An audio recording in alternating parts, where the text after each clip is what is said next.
محترم ناظرین، حضرت ابراہیم علیہ السلام کی عمر 86 برس ہو چکی تھی، لیکن وہ اولاد کی نعمت سے محروم تھے۔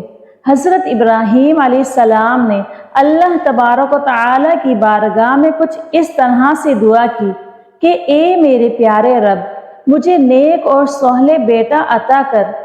یہ دعا اللہ تبارک و تعالیٰ کی بارگاہ میں قبول ہوئی۔ آپ کی دوسری بیوی حضرت ہاجرہ کی طرف سے یہ خوشخبری سنا دی گئی۔ حضرت اسماعیل علیہ السلام کی پیدائش حضرت بی بی ہاجرہ سے ہوئی۔ حضرت سارہ حضرت ابراہیم علیہ السلام کی پہلی بیوی تھی۔ آپ کی پہلی بیوی کو یہ بات اچھی نہیں لگی کہ حضرت ہاجرہ رضی اللہ تعالی عنہا سے حضرت اسماعیل کی پیدائش ہوئی ہے۔ آپ کی پہلی بیوی حضرت سارہ نے حضرت ابراہیم علیہ السلام سے کہا کہ ہاجرہ اور اس کے بیٹے کو یہاں سے لے جاؤ۔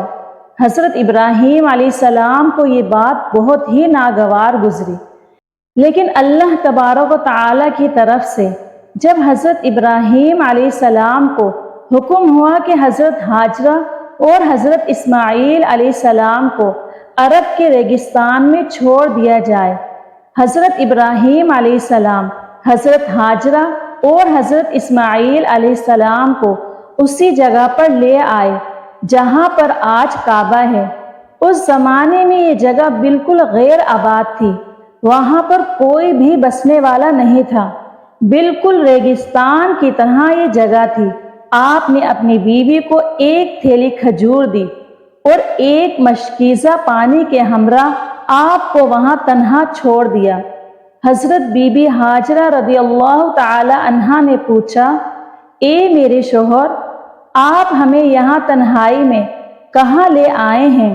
تو حضرت ابراہیم علیہ السلام نے فرمایا کہ مجھے اللہ تبارک و تعالیٰ کی طرف سے حکم ہوا ہے کہ آپ کو اور ہمارے بیٹے اسماعیل علیہ السلام کو یہاں پر میں چھوڑ کر چلا جاؤں۔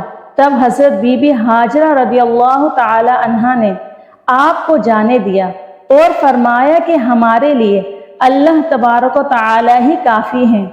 حضرت ابراہیم علیہ السلام جب چلتے چلتے ایک ایسی جگہ پر پہنچے جہاں پر دونوں ماں بیٹا آنکھوں سے اوجھل ہو گئے، تو آپ نے اپنے دونوں ہاتھ بلند کیے اور اللہ تعالی کے حضور عرض کیا، اے میرے رب، میں نے اپنی بیوی اور اپنے بچے حضرت اسماعیل کو آپ کے حوالے چھوڑ دیا ہے، آپ انہیں روزی عطا کرتے رہنا اور رہنے کا ٹھکانہ بھی دینا۔ یہ دعا کر کے حضرت ابراہیم علیہ السلام وہاں سے چلے گئے۔ حضرت بی بی ہاجرہ چند روز ان کھجوروں سے گزارا کرتی رہی اور مشکل سے پانی پیتے رہے اور حضرت اسماعیل کو اپنا دودھ پلاتی رہی۔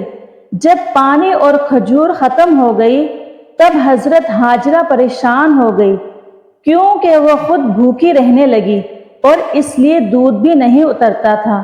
حضرت اسماعیل علیہ السلام نے بھوک اور پیاس کی وجہ سے رونا شروع کر دیا تھا۔ جب ماں نے اپنے بچے کی پریشانی دیکھی، بے چینی دیکھی، تو حضرت ہاجرہ نے پانی کی تلاش شروع کر دی۔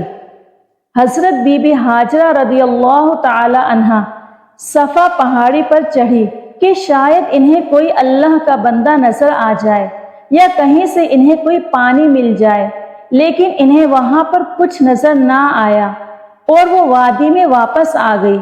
پھر وہ دوسری پہاڑی مروہ پر چڑھی، کہیں پانی نظر آ جائے۔ اس طرح حضرت ہاجرہ رضی اللہ تعالی عنہا نے 7 چکر لگائے۔ جب حضرت اسماعیل علیہ السلام کو روتے بھوکا پیاسا دیکھتی تو ماں دوڑی دوڑی پہاڑوں پہ چڑھتی کہ کہیں سے پانی مل جائے، کہیں سے کوئی اللہ تعالیٰ کا بندہ مل جائے جس سے وہ مدد مانگ سکے۔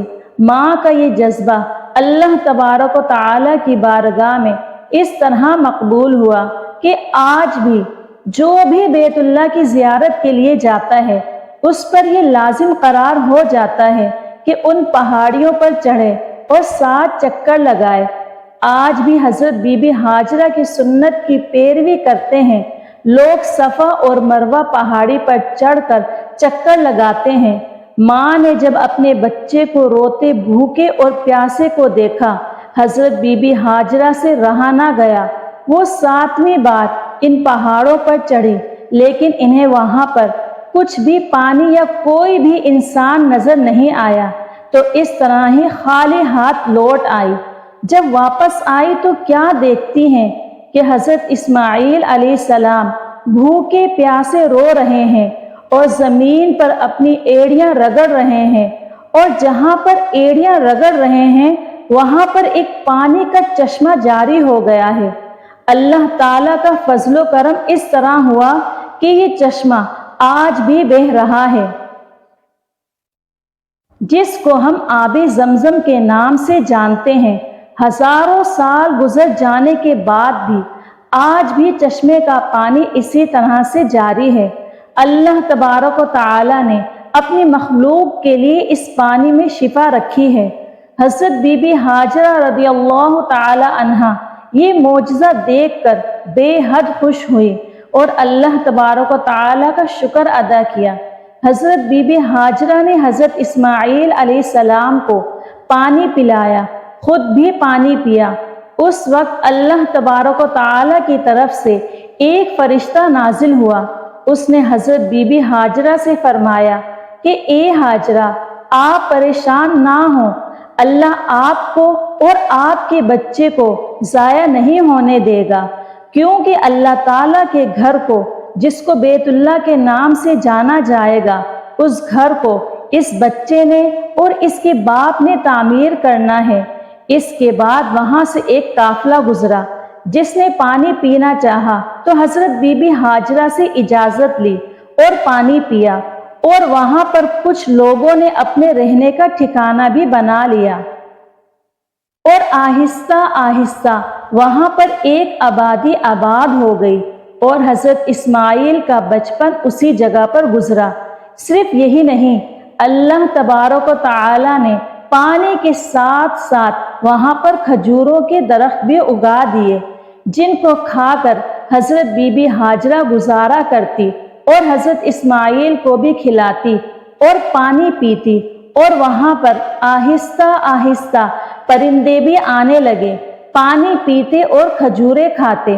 وہاں سے جو بھی گزرتا وہ کھجوروں اور پانی کو دیکھ کر وہاں پر آباد ہو گئے، اور آہستہ آہستہ ایک بڑی آبادی بن گئی کہ یہاں پر کھانے کی اشیاء بھی ہے اور پینے کی اشیاء بھی ہے، اس لیے لوگ وہاں پر آباد ہو گئے۔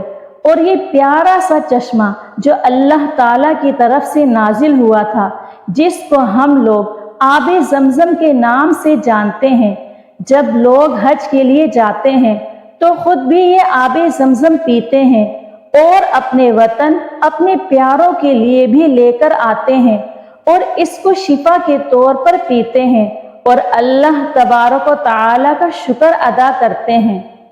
ہم امید کرتے ہیں کہ آج کی معلوماتی ویڈیو آپ کو پسند آئی ہوگی۔ اس طرح کی مزید اچھی ویڈیوز دیکھنے کے لیے ہمارے چینل کو سبسکرائب کر لیں۔ شکریہ۔